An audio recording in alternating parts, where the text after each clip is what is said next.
హల్లెలూయా.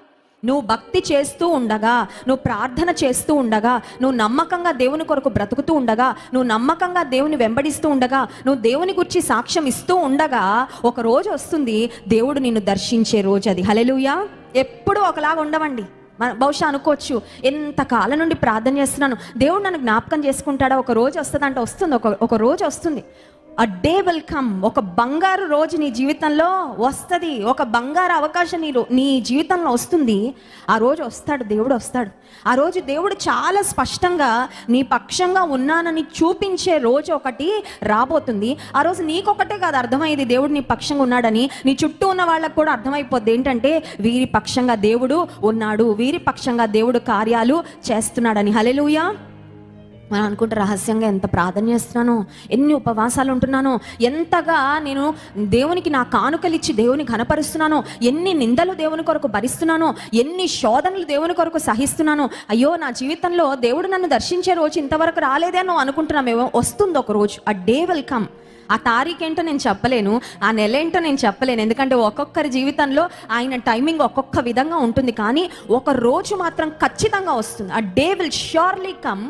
ఆ రోజు నీ కళ్ళు తెరిపిస్తాడు దేవుడు. ఏమనంటే, ఉన్నాను బిడ్డ, ఇంతకాలం నువ్వు చేసిన ప్రార్థనలు వేస్ట్ అవలా, ఇంతకాలం నువ్వు చేసిన భక్తి వ్యర్థం కాలేదు, ఇంతకాలం నేను మౌనంగా ఉన్నానని నువ్వు అనుకుంటున్నావేమో, నేను మౌనంగా లేను అని చూపించే రోజు ఒకటి రాబోతుంది. హల్లెలూయా.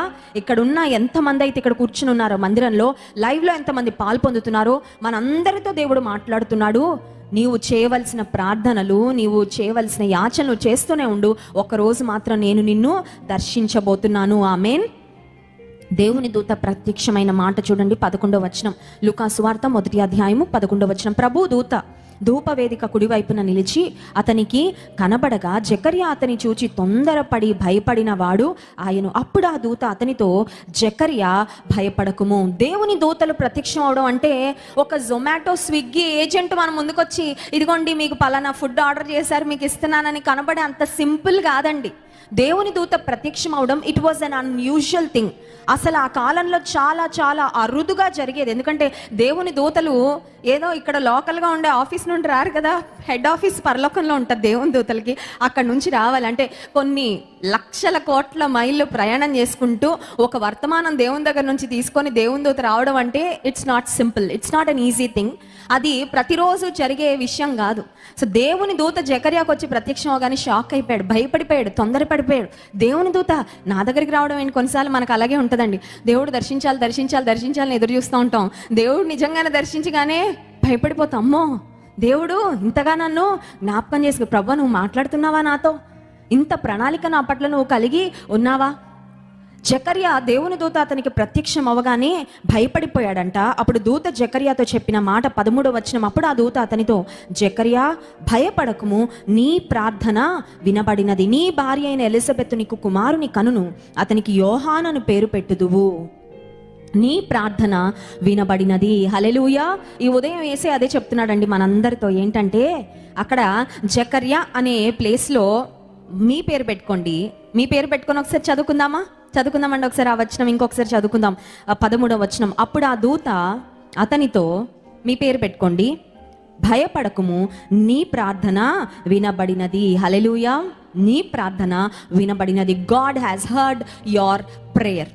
రక్షింపనేరకుండునట్లు యెహోవా హస్తము గురుచ కాలేదు, విననేరకయుండునట్లు ఆయన చెవులు మందము కాలేదు. చిన్నగా ప్రార్థన చేసినా వింటాడు, మూలుగుతూ ప్రార్థన చేసినా వింటాడు, మనస్సులో ప్రార్థన చేసినా వింటాడు, మరణ పడక మీద నుండి ప్రార్థన చేసినా వింటాడు, ఎవరికి చెప్పుకోలేని స్థితిలో నీవు ఒంటరిగా అలా ఆలోచించుకుంటూ ప్రార్థన చేసినా కూడా వింటాడు, అర్ధరాత్రి నువ్వు ప్రార్థన చేసినా వింటాడు. నీ ప్రార్థన వినబడినది. ఆ తర్వాత దేవుని దూత చెప్తున్న మాట, నీ భార్య అయిన ఎలిజబెత్ నీకు కుమారుని కనును, అతనికి యోహానను పేరు పెట్టదు. అంటే నిజానికి జకర్యా ఎలిజబెత్లు అనుకున్నారు, ప్రార్థన చేసాం, ప్రార్థన ఎక్స్పైరీ అయిపోయింది. చూడండి, మందులు ఎక్స్పైరీ అయ్యాక పనిచేస్తాయా? మందులు ఏదైనా మనం కొన్ని వస్తువులు వాడుకోవాలంటే ఈవెన్ ఆహార పదార్థాలకు కూడా ఒక ఎక్స్పైరీ డేట్ ఉంటుంది కదండి. దాని మీద ఎక్స్పైరీ డేట్ అయిపోయిన తర్వాత అవి ఆహార పదార్థాలు అయితే తింటే మంచిది కాదు, మందులు అంటే అవి వేసుకుంటే కూడా పనిచేయవు. ఇప్పుడు బహుకాలము గడిచిన వృద్ధులైపోయిన జకర్యా ఎలిజబెత్ యొక్క జీవితంలో పరిస్థితి ఏంటని ఆలోచిస్తే, వృద్ధాప్యంలో ఇంకా పిల్లలు కలుగుతారా? ఇంకా వాళ్ళు ఏ పాయింట్కి వచ్చేసి ఉంటారంటే, ఇంకా మా ప్రార్థనలన్నీ చేసిన ప్రార్థనలన్నీ చేసాము, ఇంకా ఎక్స్పెక్టేషన్ కూడా అనవసరం, ఎందుకంటే వృద్ధాప్యంలోకి వచ్చేసాం. వృద్ధాప్యంలో ఉన్న వాళ్ళు ఎవరైనా గర్భం దాలుస్తారా? వృద్ధాప్యంలో ఉన్నాక పిల్లల్ని పెంచడానికి కనడానికి అసలు శక్తి వస్తుందా అని బహుశా వాళ్ళు అనుకుని ఉంటారు. దేవుడు చెప్తున్నాడు, నీ ప్రార్థన వినబడినది, నీ భార్య అయిన ఎలిజబెత్ నీకు కుమారుని కనును. ఆ కుమారునికి పేరేం పెట్టాలో కూడా దేవుడే చెప్పేశాడండి. హల్లెలూయా. ఆలస్యంగా వచ్చింది ప్రార్థనకు జవాబు, కానీ మామూలు ప్యాకేజీలో రాలేదండి. హల్లెలూయా. కొంతమంది మాకు సాక్ష్యం పంపిస్తుంటారు, ఏమనంటే చాలా లేటుగా వచ్చింది అక్క ఉద్యోగం అన్న, చాలా సంవత్సరాల నుండి ఎదురు చూస్తూ ఉండంగా ఒక ఉద్యోగం వచ్చింది, కానీ మా స్నేహితులందరికంటే గొప్ప ఉద్యోగం దేవుడిచ్చాడు. హల్లెలూయా.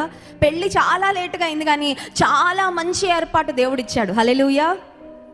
బిడ్డల కొరకు చాలా కాలం నుండి ఎదురు చూసాం, కానీ శ్రేష్టమైన గర్భఫలం దేవుడిచ్చాడు. హల్లెలూయా. మొన్న పోయిన వారంలో ఇంకొకరు వారి సాక్ష్యాన్ని పంపించారు. బిడ్డలు లేరు, బిడ్డలు కలగరని డాక్టర్స్ చెప్పారంట. ఒంగోలు నుంచి ఒక సిస్టర్ తన సాక్ష్యాన్ని పంచుకున్నారు, అది ఆల్రెడీ చెప్పేశాం.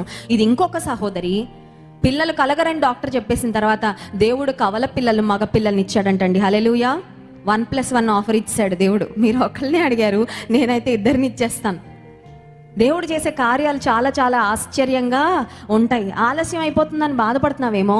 ఆలస్యం ఎందుకు అవుతుందంటే, దేవుడు కొంచెం స్పెషల్ ప్రిపరేషన్ చేసి కొంచెం స్పెషల్స్ అన్ని నీకు యాడ్ చేసి పంపిస్తున్నాడు. హల్లెలూయా. కొన్నిసార్లు చూడండి, హోటల్కి వెళ్ళిన తర్వాత మామూలు ఫుడ్ ఏదైనా ఆర్డర్ చేస్తే టక్కుని తీసుకొచ్చేస్తారు వెళ్ళి లోపలికి వెళ్ళి. కానీ కొన్నిసార్లు special dishes, special items order చేస్తే చాలా టైం పడుతుంది వాళ్ళకి సిద్ధపరచడానికి. ఎందుకంటే నువ్వు ఆర్డర్ చేసినవి అంత స్పెషల్గా ఉన్నాయి కాబట్టి మెనూలో. ప్రతిరోజు అందరు తినే వాళ్ళు అయితే వాళ్ళ దగ్గర రెడీగా ఉంటాయి, టకటక చేసేస్తారు. ఏదైనా స్పెషల్ ఐటమ్స్ మెన్యూలోంచి ఆర్డర్ చేసినప్పుడు వాళ్ళు కొంచెం ఎక్కువ టైం తీసుకుంటుంది దాన్ని సిద్ధపరచడానికి.